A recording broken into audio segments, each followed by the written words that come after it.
Hey guys, just got out of Thrive. Good time tonight hearing people's stories. Still in the church, hadn't even walked out. So right now we are in Philippians chapter 1. We've talked about how we all need a Paul and we need Timothy.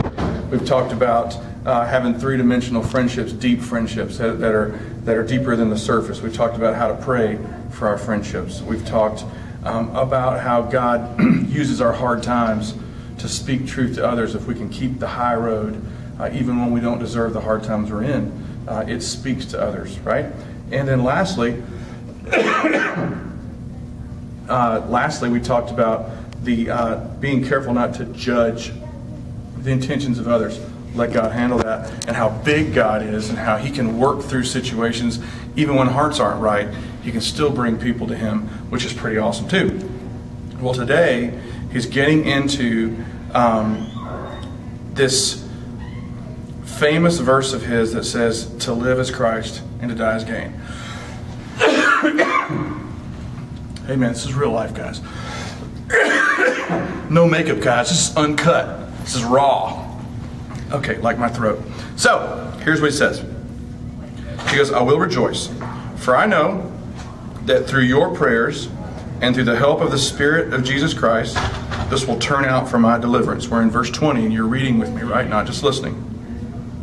He goes, "It's my eager expectation and hope that I will not at all be ashamed, but that with full courage, now as always, Christ will be honored in my body, whether by life or by death. For to me, to live is Christ, and to die is gain." Now, that is one of those huge movie kind of moments, man. You know, it's just, I'm not here for me, I'll die for Jesus. And it would be easy for us, living here in America, and kind of got it made in a lot of ways, to go, well, yeah, sure. You know, he's kind of, you know, he's at the end anyway. And it's sad and shallow that we would even think that way. But sometimes our flesh can. Like, sure, if I was that far, I would just go ahead and die for him. But he says some things here in the next few verses that show just who Paul is, and just who Jesus has made him, and just who Jesus wants to make us. All right? Now stick with me, and let's read through 3 or 4 verses together. He says, "With full courage as always, Christ will be honored in my body, whether by life or by death. Good or bad, I'm with him. For me to live is Christ, and to die is gain." So either way, this is a win-win. But now look what he says.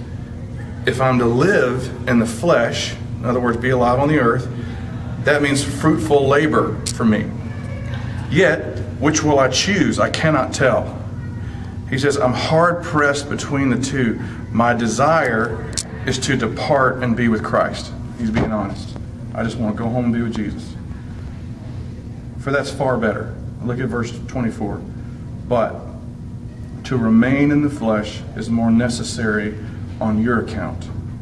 Convinced of this, I know I will remain and continue with you all for your progress and joy in the faith, so that in me you can have ample cause to glory in Christ Jesus because of my coming to you again." Remember how earlier he said when you go through a hard time, the people in authority see Jesus in you, the people who are with you see Jesus in you, and the brothers see Jesus in you.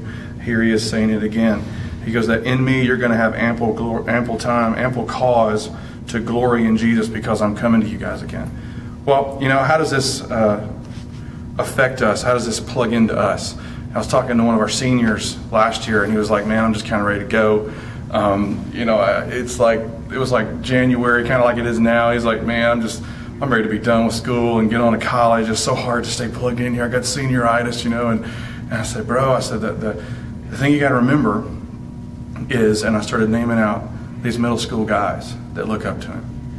And I said, as cool as it would be to get on with your life and jump into what you could do in the future, there are people right here that need you now. So don't get so future-minded that you're no good here, right? So those of you who are in high school, there are people in this church and at your school that need to see Jesus in you. And if we get off thinking, "Man, one day I'm going to be rid of this place. I just want to be out of this house," forgetting about my little brothers, little sisters. "I just want to be out of this job," forgetting about the people I work with. "I just want to be out. I just would be so much easier to be gone." but forget about where we are and where God's planted us. God has planted you where you are on purpose. Okay?